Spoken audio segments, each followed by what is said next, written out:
Bom, pessoal, vamos fazer o seguinte, vamos conversar um pouquinho hoje sobre todas as tabelas de apoio do sistema, tá? Então é assim, quando eu entro no sistema, eu tenho aqui a primeira parte, cadastro, tabelas de apoio.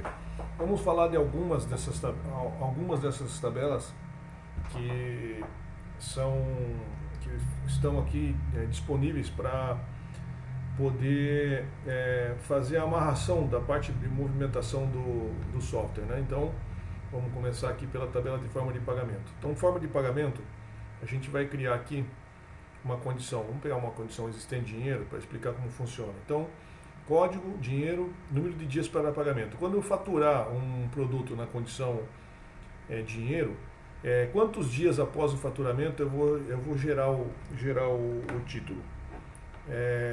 0 dias. Então, quer dizer, faturei no dia de hoje, mais zero, vai gerar para hoje mesmo.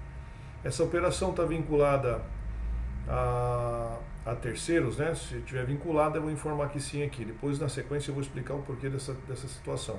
Preciso que saia endosso no cupom, toda vez que eu ir vender dessa forma, quero que alguém assine alguma coisa? Não precisa, né? Porque está sendo pago em dinheiro, não há necessidade de alguém endossar esse pagamento. Validade de dados no cliente, precisa preencher e checar a validade dos dados, por conta de saber se está o campo preenchido em endereço, para efetuar a cobrança posterior? Não, porque já é em dinheiro. E como que eu quero que esse título entre no meu financeiro? Eu quero que ele entre já como pago. Toda vez que eu faturar algo em dinheiro, ele vai entrar no meu contas a receber como quitado e pago na data do faturamento. Tá? Então vamos criar aqui uma segunda condição. Vamos criar a segunda condição, que seria a condição 2 o cheque e tal, uma nova condição, carteira, por exemplo. Então, carteira. Quando eu fizer um faturamento em carteira, para quantos dias? Eu quero para 0 dias. A operação está vinculada a alguém? Não está vinculada a ninguém. Endosso, sim. Eu quero que emita um endosso para a pessoa poder assinar. E eu também quero que valide os dados do cliente no cupom, porque é necessário que faça uma aferição se esse cliente está com todos os dados preenchidos para eu poder emitir uma cobrança futura. Tá, então o que eu fiz aqui? Eu coloquei para 0 dias, faturou na data 0 dias, né, da data do faturamento. Não quero transferir esse título para terceiro, é um título que vai ficar no nome do próprio cliente que comprou. O endosso, sim, que eu preciso que saia na impressão do ticket, uma via para ele assinar. E a validade de dados, eu quero que cheque também os dados se está algum campo faltando obrigatório para validação, como CPF, endereço, cidade, né? CEP, ele vai checar, se estiver faltando ele não vai deixar fazer o faturamento antes de que você preencha os dados desse cliente corretamente.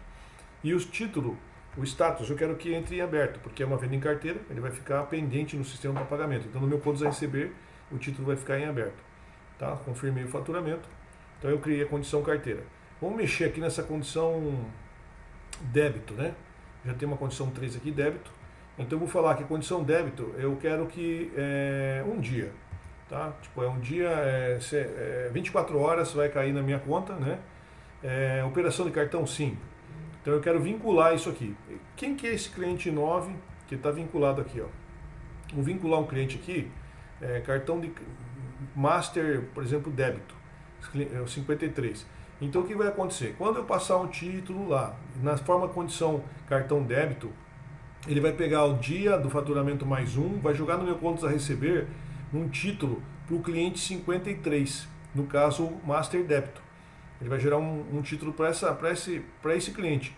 Vamos imaginar, a Maria comprou lá, passou no cartão de crédito, uma venda de R$ 100, eu estou operando aqui passou no cartão de débito, ela vai fazer hoje mais um, e vai jogar no contas a receber um vencimento contra o cliente 53 para que eu receba amanhã. O cliente 53, que qual é? A operadora do cartão, o responsável pelo pagamento. Então a cliente especificamente não vai estar com o título no contas a receber vinculado. O que vai estar lá devendo para você é a operadora de cartão. Depois a gente vai falar sobre taxa e outras coisas que o sistema também calcula. Inicialmente eu estou vinculando só a forma de pagamento à situação. Há necessidade de endosso? Não, porque o cartão de crédito hoje com senha tal, não há necessidade que a pessoa assine e também não há necessidade de validar dados, porque quem está devendo é a operadora, entende-se que você já cadastrou essa operadora, já tem contrato com ela, então automaticamente já vai cair no seu financeiro. E o título vai entrar como quitado ou em aberto? Vai entrar como em aberto. Amanhã eu vou tirar um relatório, vou saber tudo que tem de lançamento de cartão contra o cliente 53, o Master Débito, e provavelmente esse título que eu passei para essa cliente de R$ 100 vai estar constando lá para que eu receba o valor da operadora e não mais do cliente. Então, só ver aqui, criei algumas condições, né? Essa forma de pagamento significa esse tipo de controle. Toda vez que você for faturar no sistema, obrigatoriamente você vai ter que informar a forma de pagamento, quando você estiver comprando, da mesma forma, tá? Isso eu estou falando através de pedido, né? De faturamento, de compra e venda. Outra condição que a gente utiliza aqui com uma espécie de controle seriam as ocorrências. Depois, mais tarde, no financeiro, a gente vai falar sobre esse critério aqui. É uma tabela que foi criada no sistema para justificativa de diferença de pagamento. Então, você tem lá um título no contas a receber para receber de um cliente específico por R$100, por exemplo. Aí o cliente veio te pagar, pagou 95, então você tem os R$5 de desconto. Então é obrigatório hoje para a baixa, você tem esse controle, ele vai informar para você que existe uma diferença entre o valor original e o valor que está sendo pago, e você vai justificar através dessa ocorrência, nessa tabela, qual seria o desconto ou o acréscimo que está sendo dado naquele título que você está baixando, inclusive com o valor. Tá? Então você tem, com o fato de ter a tabela, a gente tem condição de verificar no final do mês, ou num período que você queira, tirar um relatório para saber tudo que você recebeu de multa, ou que você recebeu de juros, ou até mesmo tudo que você pagou de juros e multa. Então serve para isso. O histórico padrão, a gente tem aqui uma centralzinha de controle para lançamento do financeiro. Tá? Então eu vou criar aqui todos os meus históricos, né, na tabela, vou informando o código, né, informando a descrição do histórico, e qual a conta de despesa ou receita que ele está atrelado, tá? Então a gente vai criar lá uma conta de receita e despesa, um planinho de contas básico, né? Que eu vou usar no caso para envio até mesmo de justificativa para a área contábil, tal, né? Sobre o que está sendo apurado. E como você tem níveis aqui, então nós temos aqui a conta de água 10001, eu posso criar níveis 10001, 001. Então o nível está embaixo daquele e por sua vez. Então você consegue montar uma centralzinha de custo e fazer uma apuração e fechamento mensal para você poder saber o que está tendo de despesa e receita em determinado setor da sua empresa. E essa conta, esse histórico, ele vai ser vinculado também no documento de contas a pagar e de contas a receber. Tá? Ele só é usado na vinculação de títulos a pagar e receber no sistema. Outras operações, né, do sistema, como pedido, venda, OS de entrada, pedido de compra, nota fiscal, ele não vai pedir histórico. Tá? O histórico vai estar simplesmente vinculado ao financeiro e a central de custos, né, de operações de custos do financeiro. Outra situação, eu vou pular a parte de classificação, porque a classificação ela vai estar atrelada ao modo de estoque. Tá? E a parte de representantes e vendedores a gente vai falar já. Tá, então aqui eu tenho uma tabela básica de representante e vendedor, né, e os vendedores, que no caso seria a mesma coisa. Vou pegar aqui um vendedor, então Clodoaldo. Então aqui eu vou colocar os dados dele, né, CPF e tal, tudo que requer aqui. E aqui eu vou ter uma situação. Ó. Vamos imaginar que o Clodoaldo ele ganha 1% de comissão. Se ele bater a meta, tá? Se ele não bater a meta, ele não vai ganhar nada, vai ganhar só o salário dele no mês. Como que eu pago essa comissão para ele? É integral ou parcial? Integral seria, eu pago X dias ou número de dias após o faturamento ou num dia fixo, de uma forma só. Então eu vendi 10 mil, vou pagar 1% X dias após o faturamento, aí eu vou informar o campo aqui, ó, paga 5 dias após o faturamento. Ou não, eu vou pagar todo dia 5 para ele, no acerto de final de mês. Então eu vou informar nesse campo. Se eu quiser emissão parcial, o que seria? Eu vendi em 3 vezes, eu faturei em 3 vezes um pedido. Aí a pessoa, se tiver no controle parcial, ele vai receber a comissão dele em 3 pagamentos também, tá? À medida que o cliente paga. Credor para crédito a comissões. Se você criar aqui um controle de pagamento das comissões, no final de um período que você for fazer o fechamento, ele vai fazer o cálculo em função dessa comissão, tá? E vai gerar um crédito no seu contas a pagar contra esse fornecedor, tá? Ele vai gerar um crédito para esse fornecedor lá, vai gerar um débito seu, né, contra ele, para você efetuar o pagamento. Então ele vai indicar aqui um fornecedor para receber esse dinheiro. Tá? E no caso específico, vai cadastrar ele mesmo como sendo o fornecedor da operação. Se eu informar aqui base mínima, ó, se ele vender até 10 mil reais por mês, o que estou falando aqui? Se ele vender até 10 mil reais por mês, eu vou pagar 1% de comissão. Se ele não vender 10 mil reais, ele não vai ganhar comissão nenhuma, 0. Beleza? E esse vendedor, ele pode dar até 5% de desconto, automático, sem perguntar para o supervisor de vendas, para o proprietário, nada. Ele tem 5% de teto de desconto para dar em qualquer operação de venda. Salvei aqui, tá? Então, o cadastro de vendedor é feito, né, nesse modo. Toda a operação de venda, né, vai exigir lá o representante, então automaticamente na operação de venda pelo sistema, você indicando o representante, ele vai obedecer esse critério aqui de desconto, ele vai obedecer o critério de comissão, tudo na situação aqui. Então, representantes e vendedores vão ser utilizados quando? Quando você cadastra um cliente, você vai indicar quem é o representante que atende ele, e quando você faz venda e compra no sistema, tá? Ramo de atividade.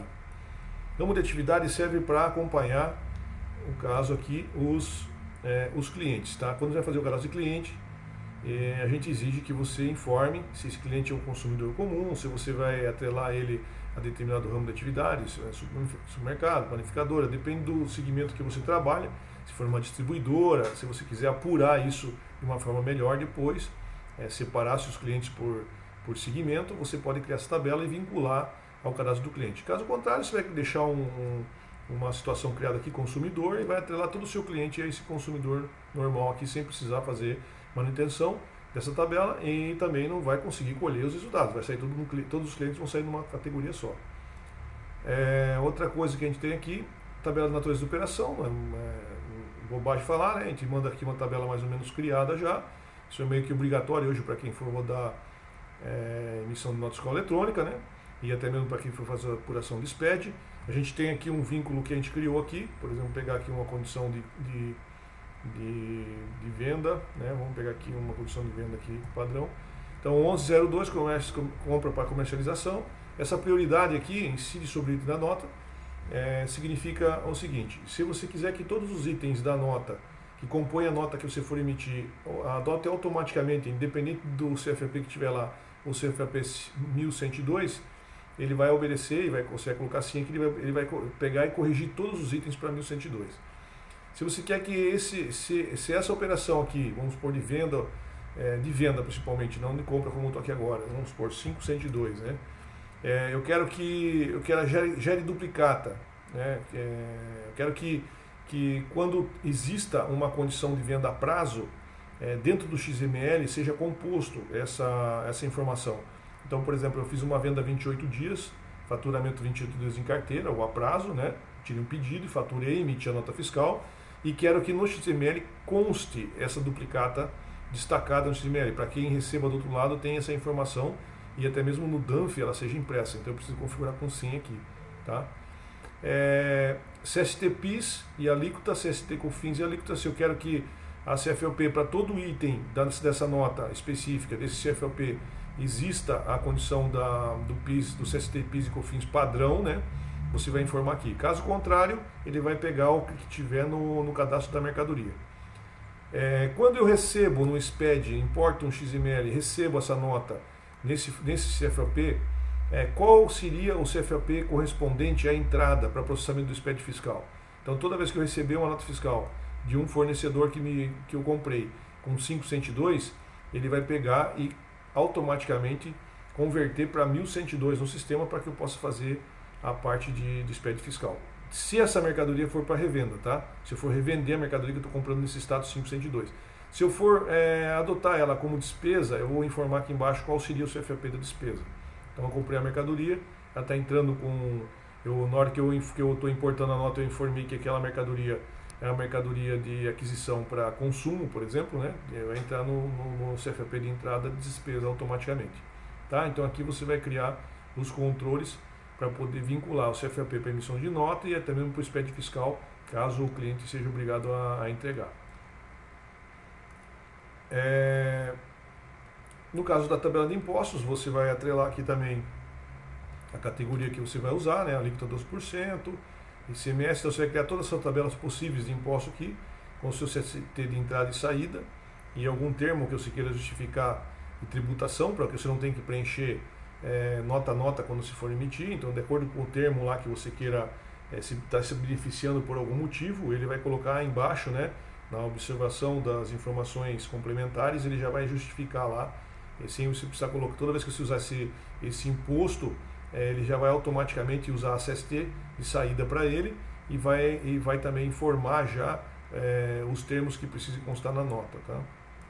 Então aí você vai criar todas as tabelas de impostos. Tabela de NCM, né? A tabela padrão a gente já manda, e aí você pode incluir os NCMs novos que existam, que você, à medida que vai comprando, você vai precisar provavelmente incluir. PIS e COFINS, tabela de PIS e COFINS. Para PIS, né, saída e PIS entrada, quais são as condições que a gente tem. A gente vai criar a tabela aqui informando a operação tributada, alíquota tal, entra CTPIS e CTPIS entrada. Então, para saída é 1, para entrada é 50, para COFINS 1, 50, para operação tributada 51,01 e assim por diante. Tá? Isso aqui é imprescindível no caso de quem está usando o SPED, é obrigatório preencher essa tabela, ele vai usar ela como apoio. Então, assim, algumas situações específicas, a tabela precisa ser obrigatoriamente preenchida, tá? Por exemplo, PIS e COFINS e IPI, só vou preencher se eu precisar rodar SPED, caso contrário não vou precisar preencher. Tá? Então, assim, algumas tabelas são obrigatórias para determinados processos. Para o vídeo não ficar muito extenso, eu vou dar uma parada aqui e depois eu continuo com a parte da condição de venda.